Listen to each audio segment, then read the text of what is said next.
On this video, I want to talk to you about this subject: desires over needs, or how to make your dreams come true without working harder. What? Well, I'm going to read this to you because I don't want to leave anything out. I really prepared this first couple of seconds. Most people are playing a game they don't want to play, or even realize they're playing, for that matter. The game is played in an arena that is a matrix. It is a matrix. And if you are playing in this arena, you are guaranteed several things, 5 of which are: number 1, you're guaranteed lots of competition. You're guaranteed lots of judgment, people judging you. You're guaranteed lots of justification. You attempt to justify because people are judging you or you feel like they are. Lots of political positioning because, well, you want what you believe somebody else wants. And lots of bondage. Doesn't sound like a fun arena, does it? If you're operating in this arena, you are guaranteed intense competition for scarce resources. That is the foundational framework that most people operate from. They operate from this feeling of intense competition for scarce resources. The arena that I'm speaking of is the arena of needs. When you operate from the arena of needs, you believe that there is a limited amount of something. And in order for you to get as much of that something as you want, you have to take it from somebody else. And since you have to take it from somebody else, you believe that you need to justify why you should have it instead of them. Game on. This arena, the arena that I'm speaking of is the arena of needs. There is a totally different arena. And that is way more conducive to building a dream life. I want you to think about that. There's a totally different arena than the arena of needs. When was the last time you thought of something that you really, really need? And you're like, okay, what do I got to do to get this thing I need? And some of you are going to dismiss this entire conversation because you're going to look at me and say, well, that's easy for you to say because you have money. But is it remotely possible? Is it feasible, potentially, that the reason I have more money than I need, and I don't think about my needs, hardly ever, is because I just decided a long time ago not to play in that arena. That's somebody else's mud puddle. I want no part of it. I can't remember the last time I thought, well, I really need I don't need anything. People always tell me, it's hard to buy a gift for you. I know it's hard for me to buy a gift for me. I know it's got to be hard for you. Because I am not living a life that focuses on getting things I need. The things that I need, in my mind, are as prevalent as oxygen. So I don't have to think about them. I don't have to give any intention or attention at all to my needs.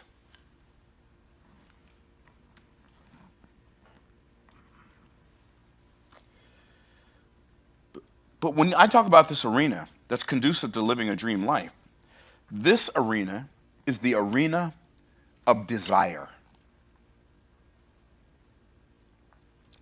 The arena of needs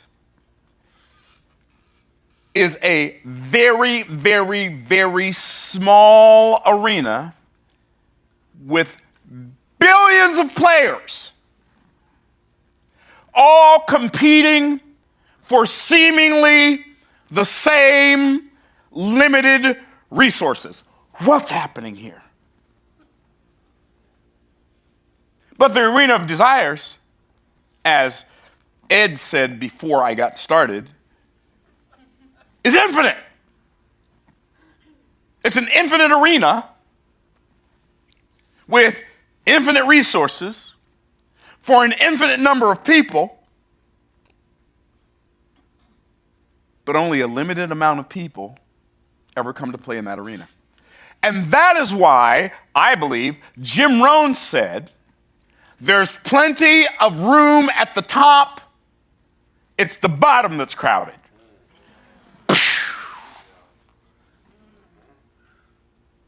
I don't have any competition.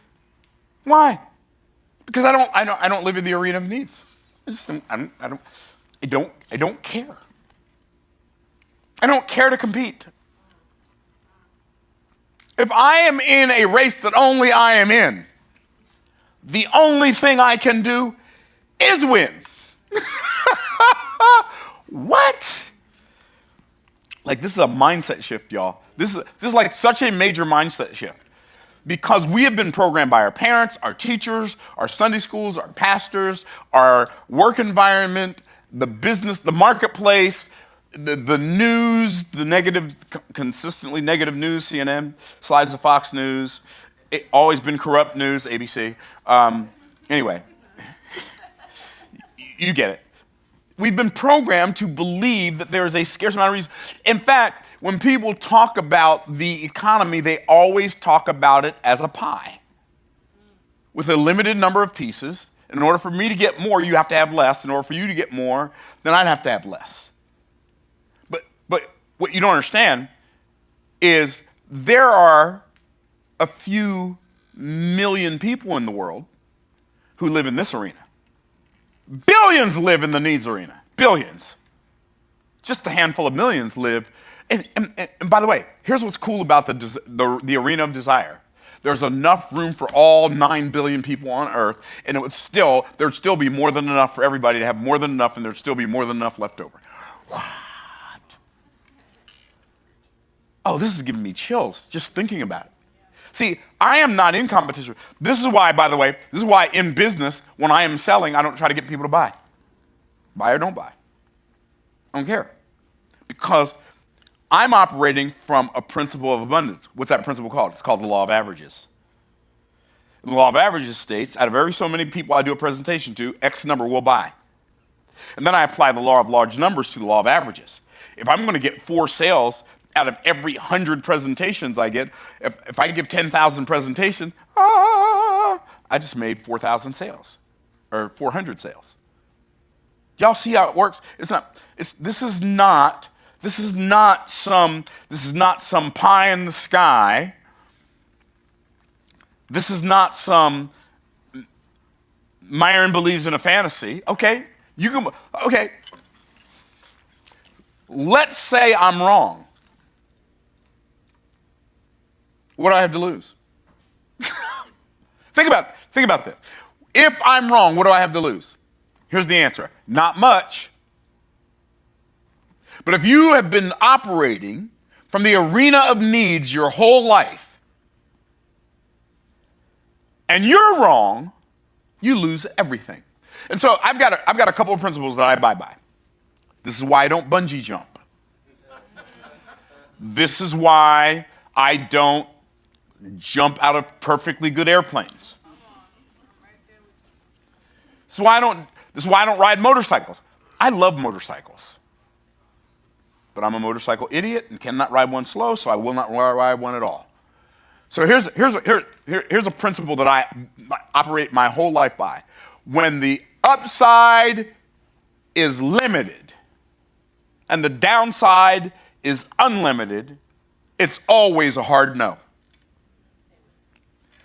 What does that mean? I don't ride roller coasters for the same reason. I don't know the people to put it together. I don't know if they had a bad attitude that day or got in an argument with their spouse or got in an argument with their boss and thought, I'll show you. Too many variables that I don't have control over. And so when the downside is unlimited, I'm going to bungee jump. I'm not saying, if you want to bungee jump, bungee and jump, baby. But I'm not doing it. Why? Because if the bungee cord doesn't hold, or the thing that it's holding on to breaks, or if, the downside is limited. I am heading head first towards something that I don't want to land on my head with. And that's a pretty unlimited downside. What's the upside of bungee jumping? I get a good feeling that lasts for a few minutes. You know what that is for me? A hard no. But when the upside has unlimited potential and the downside is limited, i.e., I write a book. The upside is 10 million people could buy the book in the next 3 years. That's pretty good upside. Downside, 100 people buy the book and it changes 2 of their lives. Not bad. That's an easy yes for me. Are y'all picking up what I'm putting down? Okay, so desire and needs are 2 totally different arenas. All people operate predominantly in one of those arenas. You can't fix other people's problems, so here's what you need to do right now. Here's what you ought to desire to do right now. Figure out which arena you are operating in and ask yourself, do I like the results I'm getting while I'm operating in this arena? All people operate predominantly in one or the other. The arena that you operate in has more to do with your success or failure than how hard you work, how long you work, or how much education you have. I want you to think about that statement I just made. The arena that you operate in has far more to do with your success or failure than how hard you work, how long you work, or how much education you have. Now, most of the people watching me, and I'm not bragging, I'm just making an observation. Most of the people watching me right now work harder than me. Like way harder. Like way, way harder. You know, I play golf. Y'all pray for me that somebody will come and do a golf intervention. Okay. But I play golf. Last week, my back was pretty jacked up. Couldn't play golf. Got some stem cells. Thanks, Dr. Sam. Did some physical therapy. My back's not bothering me at all now. Right? Could not wait to get back out on the golf course. So I played golf yesterday. Played in the morning. Got rained out. Played 4 holes. Went home. Sun came out. I'm like, I think I ought to run this play again. Called my son-in-law. Pew! We got out there and played 18 more holes. I played 22 holes of golf yesterday. So I'm working this morning, but a friend of mine texted me last night, hey, I got an opening at Stream Song tomorrow afternoon, 2:30, if you want to join us. If I want to join you. Is the sky blue and the grass green, baby? Let's go. So, and I'm telling you this story because I'm working right now, if you want to call this work. I'm working right now. After I'm done with this live, I've got 1 coaching call, and I know I have 2, so don't be nervous, my team. I'll do the other one in the car on my way to the golf course.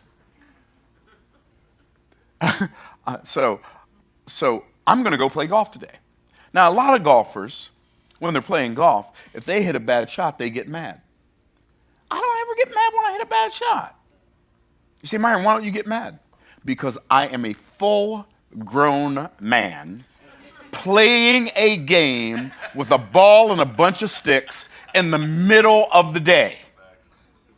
I'm not digging anybody's ditch. I ain't hammering anybody's nail. I ain't cutting anybody's board. I ain't driving anybody's truck. I'm a full-grown 65-year-old man playing a game like I'm 13 in the middle of a work day. If I'm going to be mad about that, somebody needs to come get my family and take them to safety. So understand, I'm going to come out swinging here a little bit. Y'all, everybody all right? Say, I'm all right. Okay. When you leave the plantation of needs. I'm going to let that settle in. When you leave the plantation of needs and you enter the promised land of desires, you will have already been upgraded even before your results show up because of the differences in those two environments. You've been programmed your whole life to scratch and claw and fight tooth and nail so that your needs will be taken care of. I am here to tell you, stop thinking about the stuff you need. Operate in a totally different arena. Why do I call needs a plantation? Because operating from needs is a form of bondage. And it keeps you on the struggle bus your whole life. You literally, if you operate in the arena of needs, you have turned the struggle bus into a motorhome. That's a word picture. Okay. Now, I want you to notice something in this presentation. I want you to notice that I keep using the word desire, and I haven't used the word want. How many of y'all noticed that before I even brought it up? Okay. Why do I keep using desire? Want is one syllable, desire is two syllable. It's just easier to say the things you work on the things you want. Here's why. Want is a double entendre. It has two meanings. Want means desire, but it also means lack. My subconscious mind does not have access to a dictionary. Let that one sink in. So how does it know which one I'm talking about? I remember when I was a little kid, when I first learned the 23rd Psalm, it did not make sense to me. This doesn't make sense because I only knew one of the definitions of the word want meant to desire. So when it said, the Lord is my shepherd, I shall not want, I thought, if the Lord's my shepherd, why don't I want him? That's what I thought it meant. The Lord is my shepherd, I shall not want. I thought it meant, I shall not want the Lord who's my shepherd. But it means, the Lord is my shepherd, I shall not lack. But see, the word desire doesn't have two meanings. It doesn't mean desire and lack. It just means desire. I'm gonna write it on the board. So, the word desire has a singular definition. And that definition, de, Latin root de, which means of or from. This is so good. Sire, desire, father,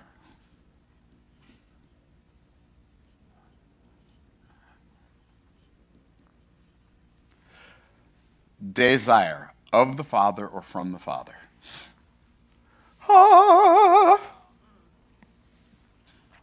Which reminds you of what? Psalm 37:4. Delight thyself also in the Lord. He will give you the desires of your heart, which most people think it means he'll give you what your heart desires. I believe it eventually means that, but initially it means he'll give you what to desire. And when he gives you what to desire, then he gives you what you desire because you desire what he desires you to desire. Why? Because you got your desire from the Father. This is so freeing. Like, common people think I'm crazy. They're not completely wrong. But they think I'm crazy because I only allow myself to focus on what I only allow myself to focus on. And I don't get sidetracked by somebody else's agenda. Nobody else's agenda, except for the Father's, is in the arena of my desires. I love being free. I love being free from judgment and from competition. Like, I'm not trying to beat you. I'm just trying to beat you. Now on the golf course, we have pretend competition. But even when I get beat, when Paul beats me, I don't care. When John beats me, I don't care.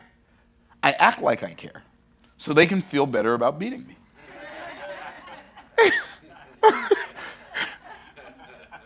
And when I beat them, I act like I care, even though I don't care, so they can feel worse about me beating them.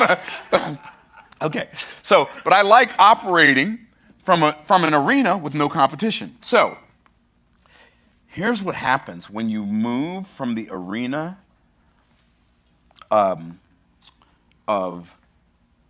needs to the arena of desires. You will trade your can'ts for cans. How cool is that? You'll go from I can't. Why? Because you're so focused on something that's limited. Your focus on limitation perpetuates limitation. I know, it sounds all so magical and mystical. It's not. It's just how God set it up. From the very beginning. So you trade your can'ts. You know what I like? I like I cans way better than I can'ts. I cans are like magnificent. I can'ts, not so much. And so you get to trade I can'ts for I cans. I can't because I don't have time. I can because I get to decide what to do with my time. I can't think of anything. I haven't taken the time to think of anything, but I'm going to go take some time. Then I'll think of it. You'll trade your I can'ts for I cans. You'll stop believing in external limitations and recognize that the limitations that you are experiencing them internally because you're operating in the arena of needs, and the arena of needs has taught you to focus on your limitations and ignore your leverage.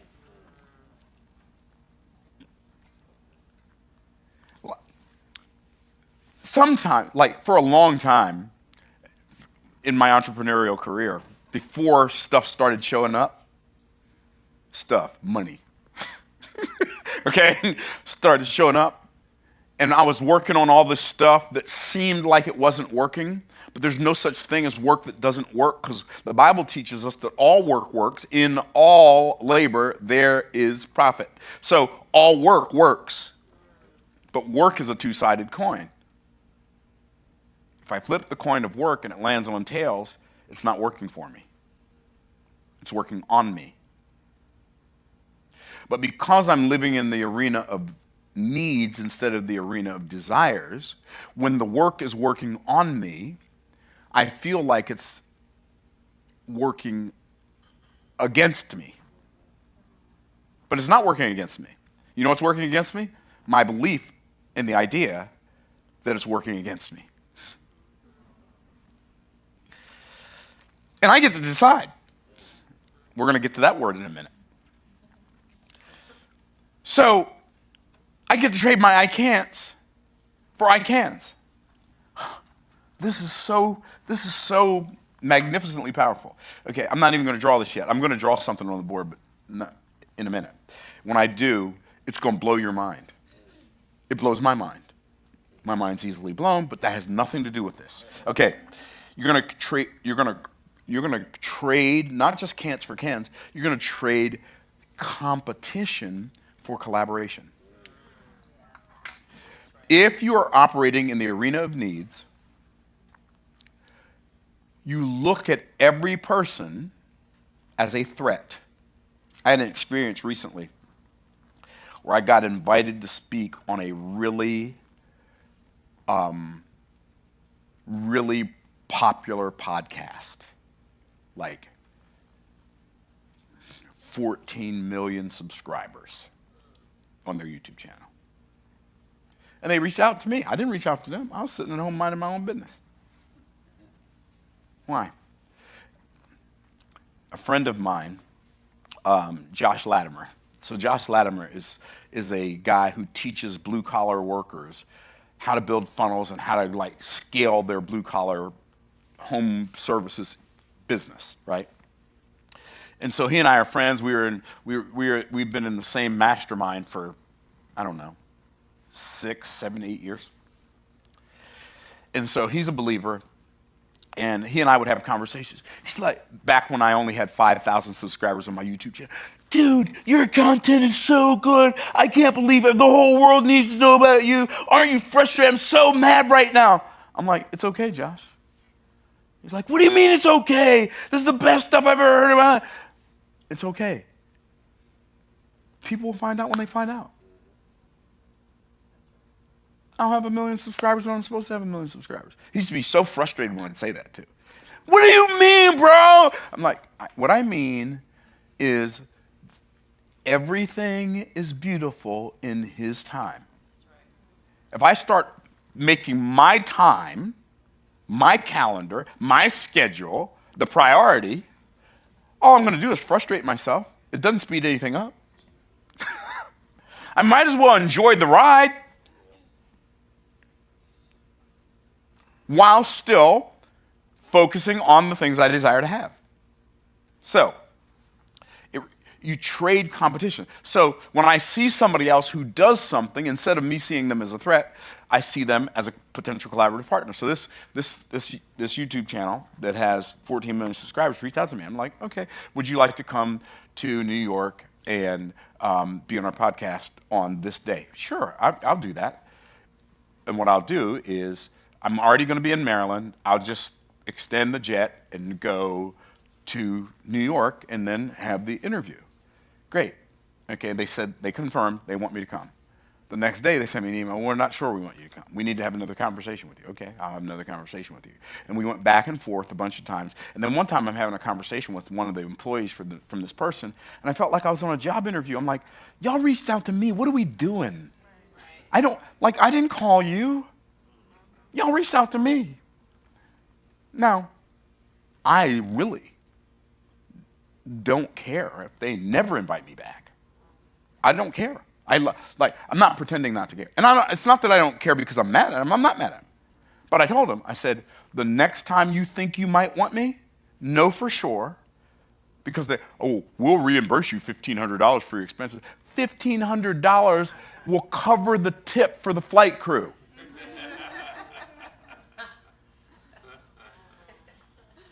No, just quit tripping.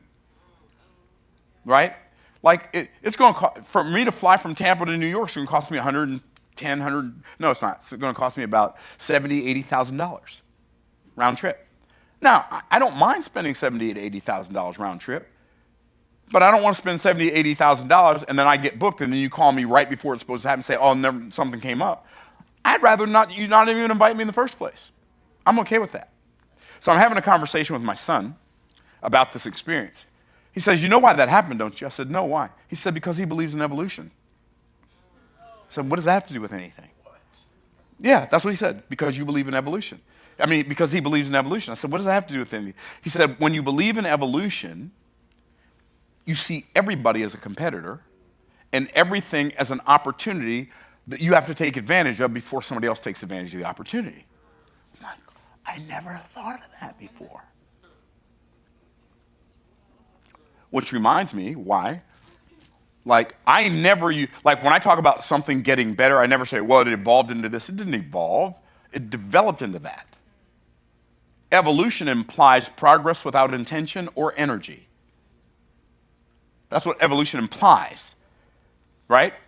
Progress without intention. So I don't say this thing evolved, that thing evolved, this thing evolved. I say it developed.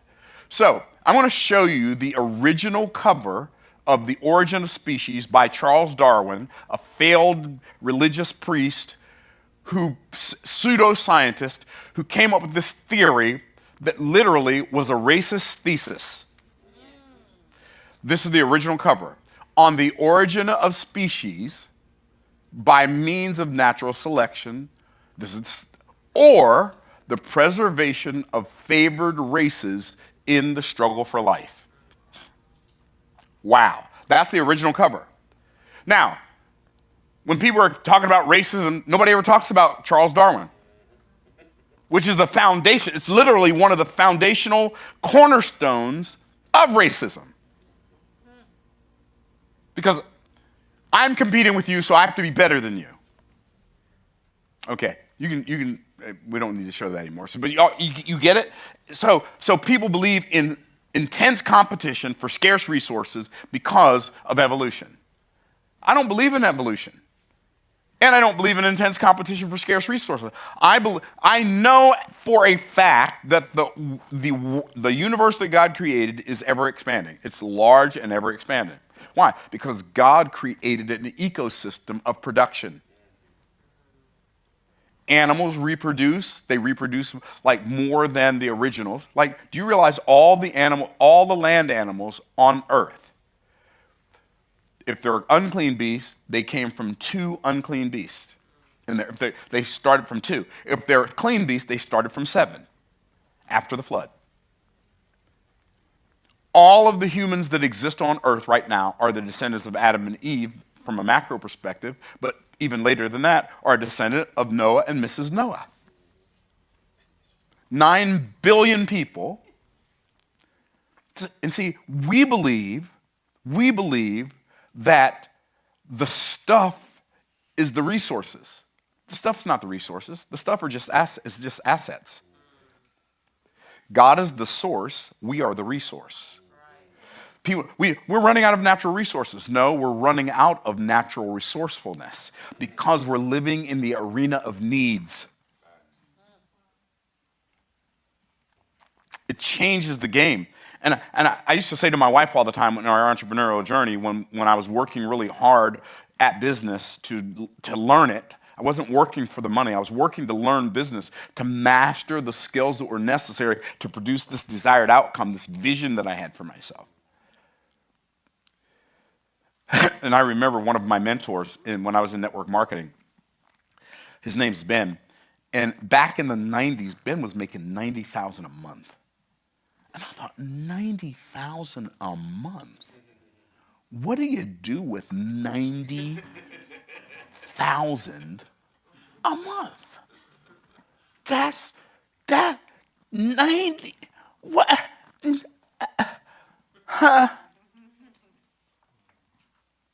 I had one day last week where we generated almost 10 times that, literally $899,000 in one day in revenue. Why?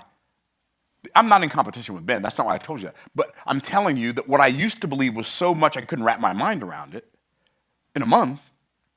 Now we have many, many days and throughout months where we do way more than that. Why? Because I stopped operating from needs. Get off the plantation of needs. Come into the promised land of desires. The game will change forever for you. And by the way, it is a decision. So we talked about you trade can'ts for cans. You trade competition for collaboration. You trade constraints for compounding. In the land of needs, everything is a constraint. I have a limited amount of time. I have a limited amount of energy. I have a limited amount of money. I have a limited amount of food. I have a limited amount of relationship. I got to fight to keep my limitations.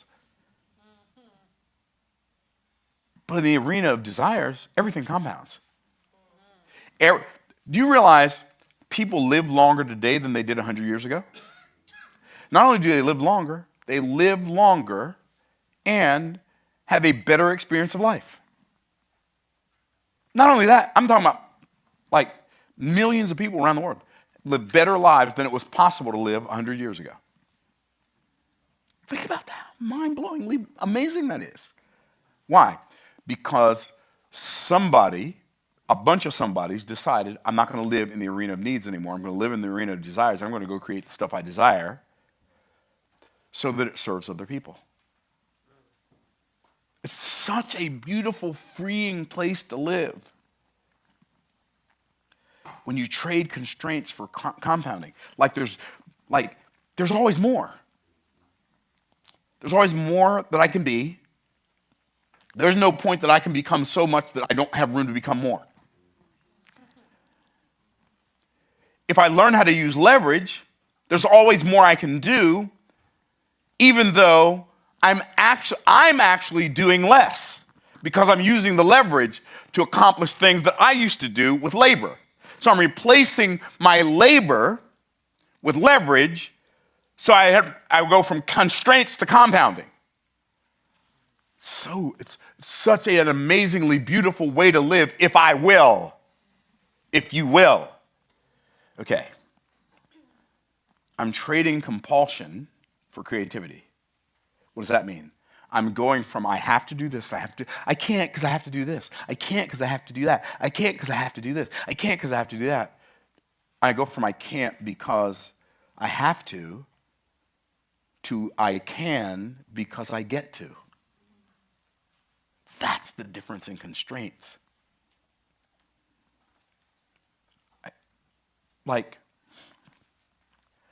I go from corroboration to calling. You say, corroboration, what does that mean? I'm justifying why I'm doing everything I'm doing because I don't want you to judge me. Well, yeah, I make a lot of money, but I support charity, but I give back. I hate that phrase so much. I hate it so much. Somebody commented on one of my videos last week. Yeah, Myron, that's great for making money, but I care more about a mission-driven business. But see, your inference, the problem is not that the businesses that I have don't have any mission. The problem is you believe that mission can only be served based on somebody else's limitation that you fulfill, because you fulfilling what you believe is their limitation fills your satisfaction to corroborate that you need to justify the work that you do so other people won't judge you. So what you're really doing is you're making that the reason so that you can escape judgment. Oh, snap. But wait, there's more. But before there's more, I got to take this hot jacket off. So I don't have to justify the money that I make. She said, Myron, why do you need to make so much money? Oh, I don't need to make so much money. I just desire to do it. I don't do it because I need it. I don't make the money because I need the money. I don't, in the words of Jim Rohn, I don't need the money. I'll take the money, but I don't need the money. Right? I don't need the money. But I like the money. Why? It's a good way of just kind of seeing where I am in the game that I'm playing that has no competition. I don't need to have more money than you. I just need to have more money than me. How do you have more money than you? Well, I have a certain amount today, but tomorrow it will be more. Why? Because I can. Well, that seems mighty greedy and mighty selfish. Good. I'm going to let you keep operating in the arena of needs. And you, by the way, you can judge me all you want. I don't even mind. Because you get what you desire and I get what I desire. You desire to justify staying where you are, and I get to continue to live where I am and without any need for justification whatsoever. I don't need to justify anything. I don't give back, ever. I don't ever give back. Why? Because the charities that I give to, I didn't get anything from them. When I give, I'm just giving. And I don't need to call it giving back so you feel good about the money I'm making. I don't care if you feel good about the money I'm making. You can feel bad about it. You can think I'm a horrible human being. I don't have time to care.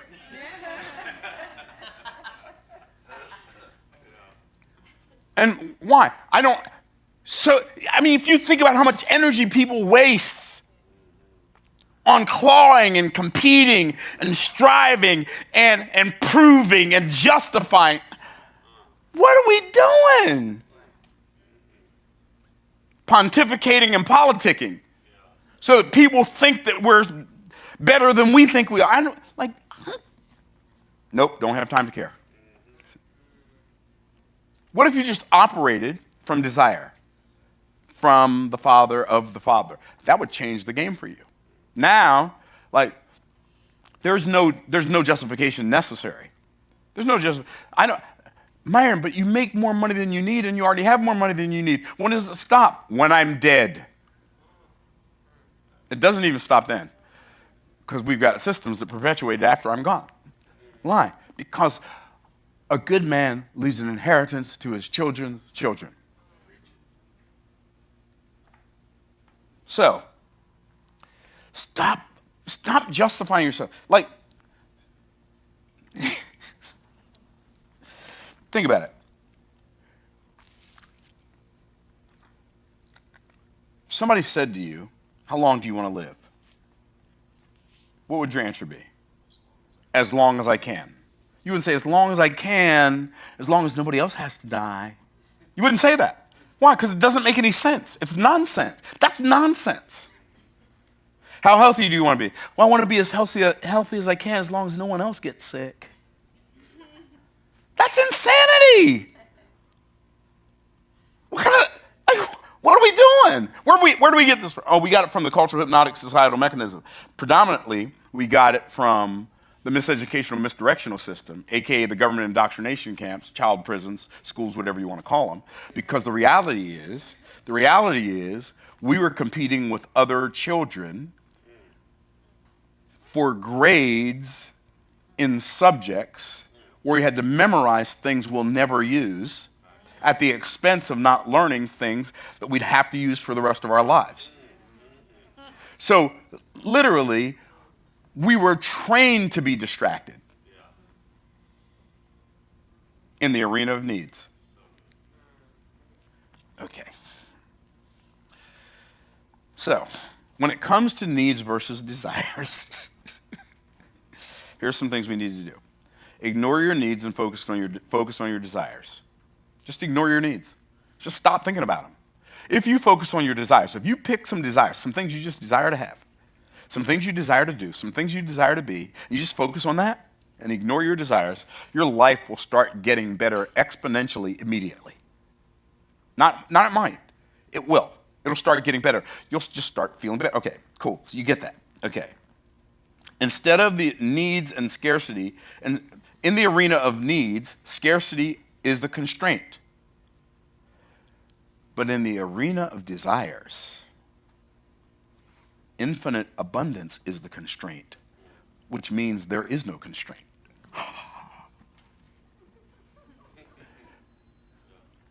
Okay, here's what I'm going to do. I'm going to do something. When I'm doing it, I want you to ask me what I'm doing. Then I'm going to tell you what I'm doing, and then I want you to ask me why. Everybody got it? So I'm going to do something. Say, Myron, what are you doing? I'm going to tell you what I'm doing, and then when I tell you what I'm doing, ask me why. Everybody ready? What are you doing? I'm holding my breath. I don't want to breathe too much air. There might not be enough left over for everybody else. I sound like a crazy person. But people say that about making money all the time. I don't want to make too much money because there might not be enough left over for everybody else. That's literally just as insane as holding your breath thinking it's going to give somebody else more air. Okay, cool. Infinite abundance is the constraint, which means there's no constraint. That means in the arena of desires, there is no constraint, but there is a catalyst. What's the catalyst? The catalyst in the arena of desire is belief. Belief is the thing that activates. It's the active ingredient in desire. Belief in your ability to achieve the desire. Belief in your ability. Belief in your what's the word I'm looking for? Belief in the built-in righteousness, for lack of a better word, to have the desire. Like, I desire it because it's good to desire to be more, to do more, and to have more. It's not only okay. It's not okay. It's not just okay. It's actually a beautiful thing. Here's by the way, my wife asked me this question when I started teaching stuff like this. Myron, what's the difference between that and covetousness? Covetousness is a desire to have without the willingness to do the right thing in order to have the thing that we desire. That's covetousness. If I'm willing to do the right thing in order to have the thing I desire, there's no covetousness involved. There's only personal development involved. Okay. The catalyst of belief. If you can discipline yourself to believe in your desires and get those two forces pulling in the same direction, you win. So, the question then becomes, in order to activate desire by using the catalyst of belief, here are three things you must do. You ready? Number one, you must intend to believe. You set an intention. I'm going to believe this. You just, by the way, you say, what's an intention?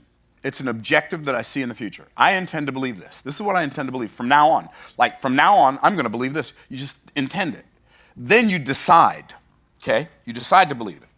Now, deciding and intending are not the same thing. Intending is when I'm inclined in that direction because I'm deciding to lean towards it, move towards it. But deciding comes from the Latin root de, which means of or from.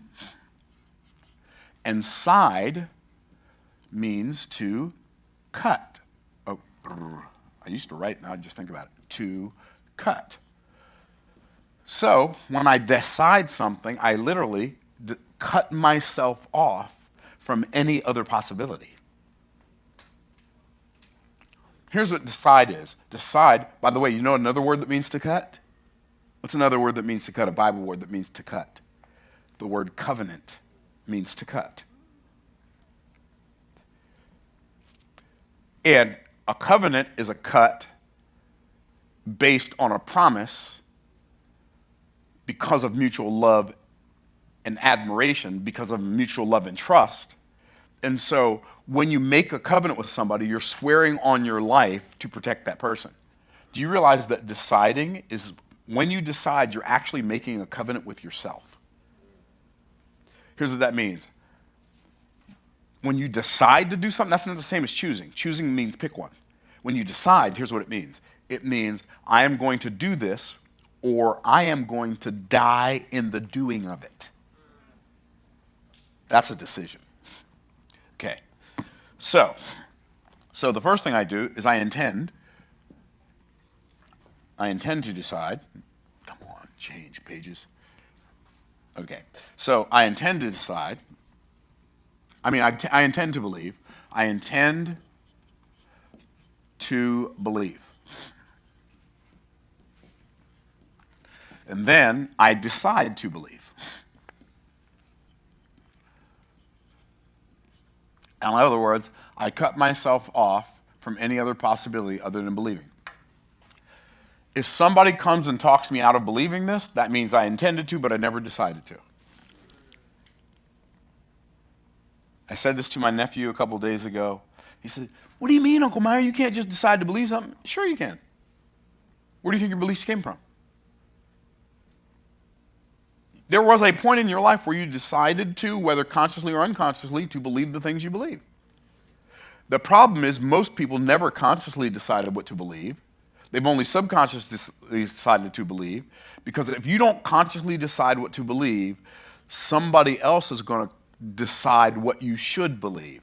And then you're going to live in the arena of needs, which is also the arena of shoulds and shouldn'ts.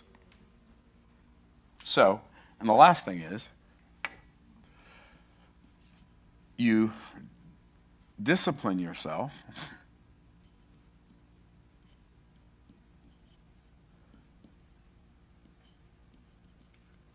you discipline yourself. I don't even think I spelled that right. Yeah, I did. Discipline yourself to, y'all ready for this next word? To only believe.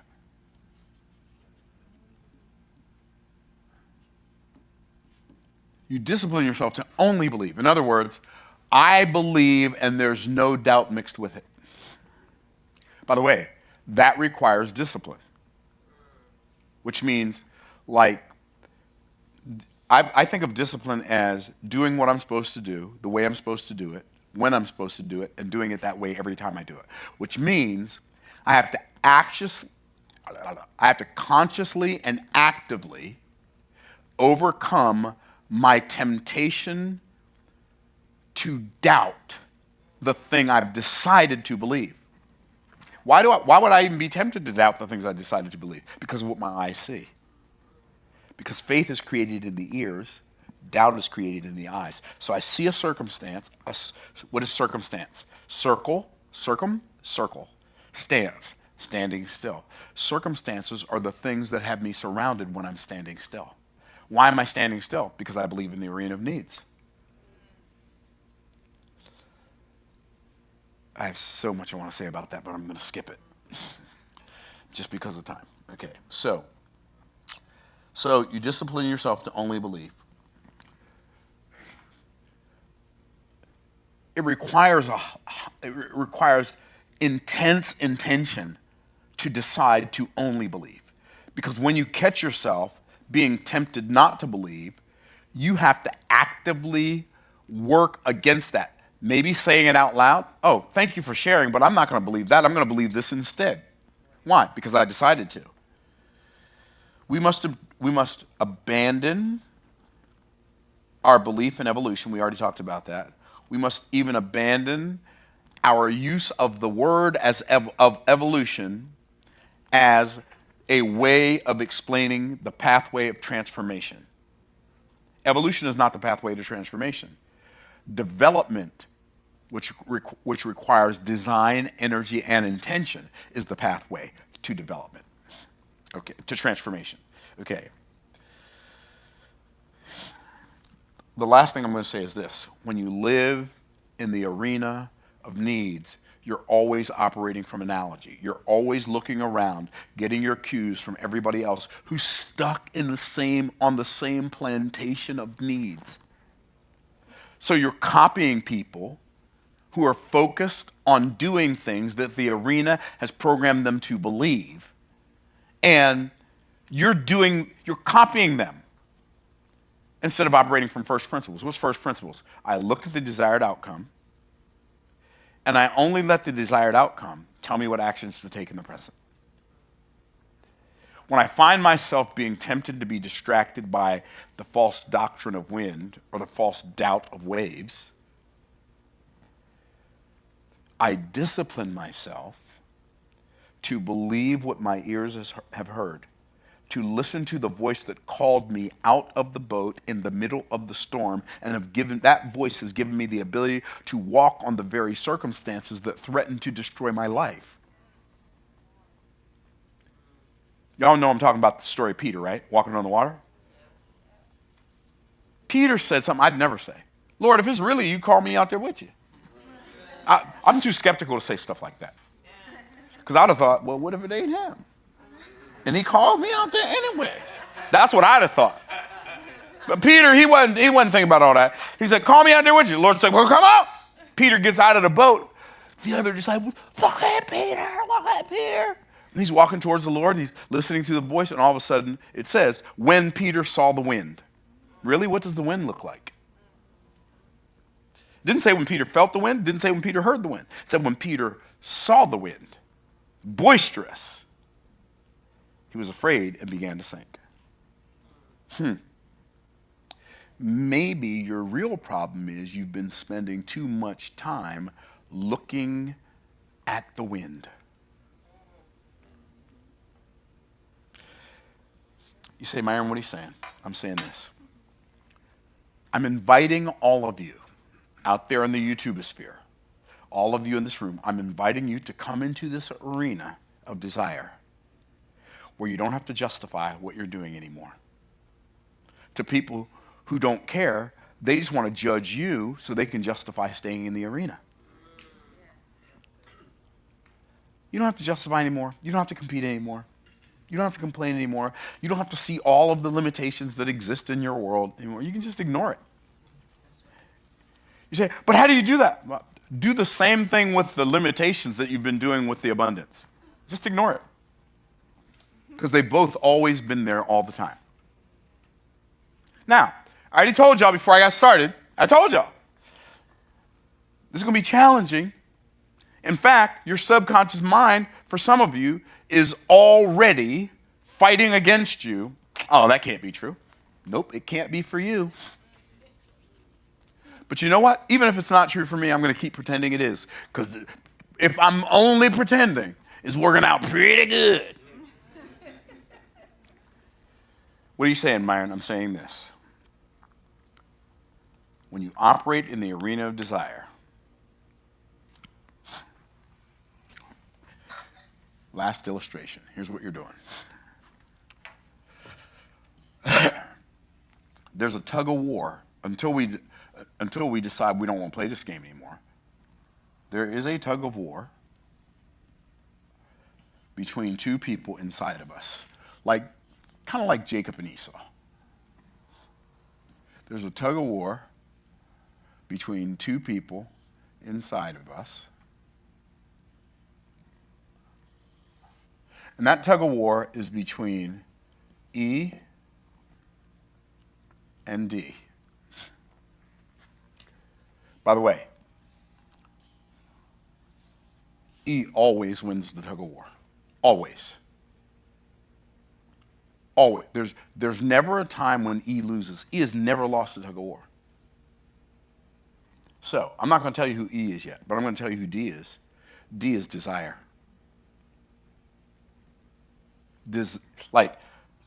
E always wins. Now, I know it seems like what I'm saying is, well, if E always wins, I don't know who E is, but if E always wins, why should I even desire it? Because you can't make E lose, but here's what you can do. You can recruit E. I don't think I can do this with this, but I'm going to do my best. You can recruit E. Oh, please work, please work, please work, please work. No, it used to do this, but it doesn't do it anymore. So you can recruit E to come over here. Oh. You can recruit E